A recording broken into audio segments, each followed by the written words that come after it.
juillet 1263.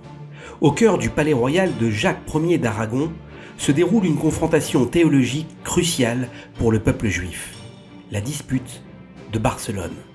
Ce débat oppose le frère dominicain Pablo Cristiani, juif apostat ayant abandonné la foi de ses pères pour devenir moine dominicain, à Narmanide, le Ramban, un érudit juif éminent, philosophe, médecin, kabbaliste et commentateur biblique. Cet événement historique se déroule à Barcelone, en Espagne, sous l'œil vigilant du roi, de sa cour et de nombreux dignitaires ecclésiastiques et chevaliers éminents. Cristiani, qui a déjà essayé à plusieurs reprises de faire interdire le Talmud, convainc le roi qu'il peut prouver la vérité du christianisme en s'appuyant sur le Talmud et d'autres écrits rabbiniques. Narmanide accepte de relever le défi, sous condition de pouvoir s'exprimer librement, sans conséquence pour lui ou pour les Juifs, ce qui lui est accordé. Aux côtés de Cristiani se trouvent des dominicains connus comme Raymond de Peñaforte, Raymond Martini, Arnold de Segara et Peter de Hanua, général de l'ordre franciscain du royaume. Narmanide, quant à lui, est le seul représentant de la communauté juive. Les 4 sessions de la dispute se tiennent les 20 au 24 juillet 1263. En s'appuyant sur l'ensemble du Talmud et en particulier sur les passages agadiques et homilétiques, Cristiani cherche à prouver 3 points principaux.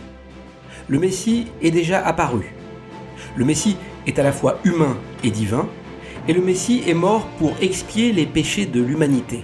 Il prétend également que les sages pharisiens, sages du Talmud, croyaient que le Messie avait vécu pendant la période talmudique et qu'ils acceptaient donc Jésus comme le Messie.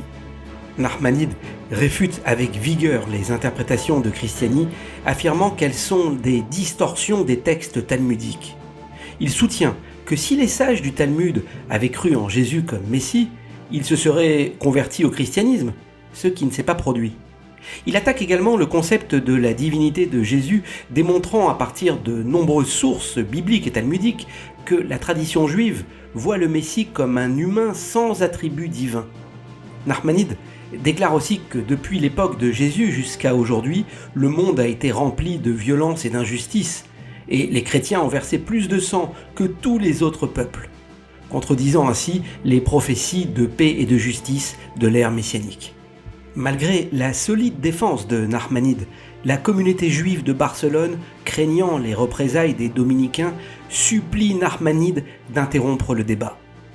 Toutefois, le roi Jacques Ier, impressionné par les arguments de Narmanide, insiste pour qu'il continue. À la fin de la dispute, impressionné par la bravoure intellectuelle de Narmanide, Jacques Ier lui décerne un prix de 300 pièces d'or et affirme qu'il n'a jamais entendu une cause injuste si noblement défendue. Malgré le triomphe manifeste de Narmanide, les dominicains revendiquent la victoire. Lorsqu'en réponse, Narmanide publie ses arguments face à la terrible puissance des dominicains, même le roi se retrouve incapable de protéger la cause juive. Il ordonne alors la suppression des passages jugés offensants du Talmud. Les livres non censurés sont brûlés.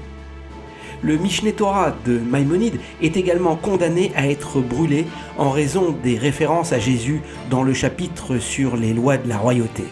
La dispute marque le début d'une période de persécution et de conversion forcée des Juifs, contribuant un peu soit-on à l'essor de l'Inquisition espagnole au XVe siècle et à la persécution des Juifs en Espagne et en Europe. Pourtant, cette disputation a le mérite de formuler la vision juive du Messie. En rejetant le Messie des chrétiens, Narmanide reformule notre attente du Messie et nous permet de mieux comprendre le sens de cette espérance toujours actuelle.